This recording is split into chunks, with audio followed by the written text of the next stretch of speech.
नमस्कार प्रिय मित्रों, आइए सुनते हैं एक ऐसी पौराणिक कहानी जिसे सुनकर आपका भगवान पर सदा सदा के लिए विश्वास दृढ़ हो जाएगा।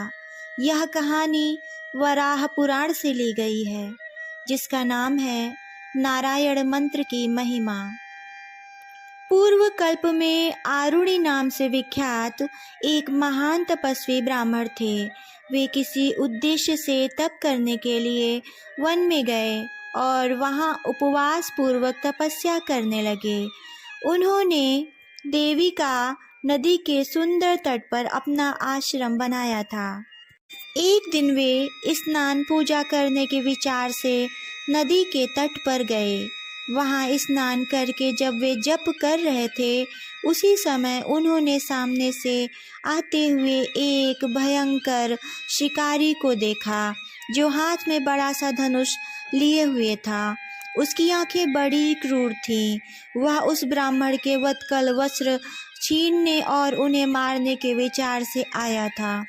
उस ब्रह्मघाती को देखकर आरुणि के मन में घबराहट उत्पन्न हो गई और वे भय से थर थर कांपने लगे। किंतु ब्राह्मण के अंतः शरीर में भगवान नारायण को देखकर वह शिकारी डर सा गया। उसने उसी क्षण धनुष और बाण हाथ से गिरा दिया और कहा, ब्राह्मण, मैं आपको मारने के विचार से ही यहाँ आया था, किंतु आपको देखते ही पता नहीं मेरी यह क्रूर बुद्धि अब कहाँ चली गई। विप्रवर, मेरा जीवन सदा पाप करने में ही बीता है। अब तक मेरे द्वारा हजारों ब्राह्मण मृत्यु के मुख में प्रविष्ट हो चुके हैं। प्रायः 10,000 साध्वी स्त्रियों का भी मैंने अंत कर डाला है। अतः ब्राह्मण की हत्या करने वाला मैं पापी पता नहीं किस गति को प्राप्त होऊंगा।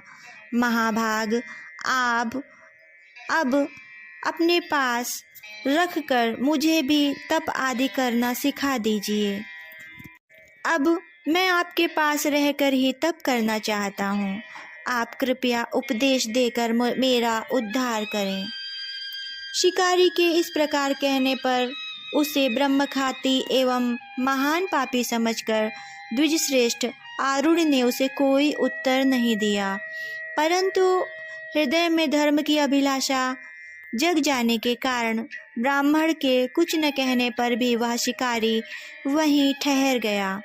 आरुणि भी नदी में स्नान कर वृक्ष के नीचे बैठे हुए तप करते रहे। इस प्रकार अब उन दोनों का नियमित धार्मिक कार्यक्रम चलने लगा। इसी प्रकार कुछ दिन बीत गए। एक दिन की बात है, आरुणि स्नान करने के लिए नदी के जल में घुसे ही थे, तब तक कोई भूख से व्याकुल बाघ उन शांत स्वरूप मुनि को मारने के लिए आ पहुंचा। पर इसी बीच शिकारी ने बाघ को मार डाला। उस बाघ के शरीर से एक पुरुष निकला। बात ऐसी थी, जिस समय आरुणि जल में थे और बाघ उन पर झपटा, उस समय घबराहट के कारण मुनि के मुंह से सहसा ओम नमो नारायणाय यह मंत्र निकल पड़ा। तब तक बाघ के प्राण कंठगत ही थे, अतः उसने यह मंत्र सुन लिया। प्राण निकलते समय केवल इस मंत्र को सुन लेने से वह एक दिव्य पुरुष के रूप में परिणित हो गया। तब उसने कहा, द्विजवर, जहाँ भगवान विष्णु विराजमान हैं, मैं वहीं जा रहा हूँ। आपकी कृपा से मेरे सारे पाप धुल गए। अब मैं शुद्ध एवं कृतार्थ हो गया। इस प्रकार उस पुरुष के कहने पर विप्रवर आरुणि ने उससे पूछा, नरश्रेष्ठ, तुम कौन हो? तब वह पूर्व जन्म की आप बीती बात कहने लगा। मुने, मैं पूर्व जन्म में दीर्घ बाहु नाम से प्रसिद्ध एक राजा था। समस्त वेद और संपूर्ण धर्मशास्त्र मुझे सम्यक प्रकार से अभ्यस्त थे। अन्य शास्त्र भी मुझसे अपरिचित नहीं थे, पर अन्य ब्राह्मणों से मेरा कोई प्रयोजन न था। मैं प्रायः ब्राह्मणों का अपमान भी कर देता था। मेरे इस व्यवहार से सभी ब्राह्मण क्रुद्ध हो गए और उन्होंने मुझे शाप दे दिया, तू अत्यंत निर्दयी बाघ होगा, क्योंकि तेरे द्वारा ब्राह्मणों का महान अनादर हो रहा है। तुझे किसी बात का भी स्मरण नहीं रहेगा। विप्रवर, वे सभी ब्राह्मण वेद के पारगामी विद्वान थे। उनका घोर शाप मुझे लग गया। मुने, जब ब्राह्मणों ने शाप दिया तो मैं उनके पैरों पर गिर पड़ा तथा उनसे कृपा पूर्वक क्षमा की भीख मांगने लगा। मुझ पर उनकी कृपा दृष्टि हो गई।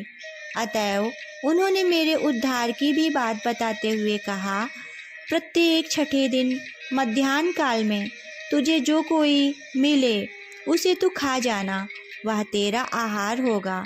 जब तुझे बाढ़ लगेगा और उसके आघात से तेरे प्राण कंठ में आ जाएं, उस समय किसी ब्राह्मण के मुख से जब ओम नमो नारायणाय यह मंत्र तेरे कानों में पड़ेगा, तब तुझे स्वर्ग की प्राप्ति हो जाएगी।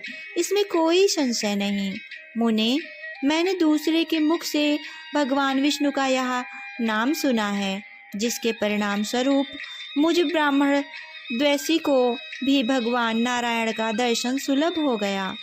फिर जो अपने मुंह से ओम हरये नमः इस मंत्र का उच्चारण करते हुए प्राणों का त्याग करता है, वह परम पवित्र पुरुष जीते जी ही मुक्त हो जाता है। मैं भुजा उठाकर बार बार कहता हूँ, यह सत्य है, सत्य है और निश्चय ही सत्य है। ब्राह्मण चलते फिरते देवता हैं, भगवान पुरुषोत्तम कूटस्थ पुरुष हैं। ऐसा कहकर शुद्ध अंतःकरण वाला वह बाघ दिव्य पुरुष स्वर्ग चला गया और आरूढ़ भी बाघ के पंजे से छूटकर शिकारी से कहने लगा, ऐसे अवसर पर तुमने मेरी रक्षा की है। आज बाघ मुझे खाने के लिए उद्यत हो गया था, अतएव उत्तम व्रत का पालन करने वाले वत्स, मैं तुम पर प्रसन्न हूँ। तुम मुझसे वर मांगो। शिकारी ने कहा, ब्राह्मण देव, मेरे लिए यही वर पर्याप्त है जो आप प्रेम पूर्वक मुझसे बातें कर रहे हैं। भला आप ही बताइए, इससे अधिक वर लेकर मुझे क्या ही करना है। आरूढ़ी ने कहा, शिकारी, तुम्हारी तपस्या करने की इच्छा थी, अतएव तुमने मुझसे प्रार्थना की थी, किंतु अनघ उस समय तुम में अनेक प्रकार के पाप थे।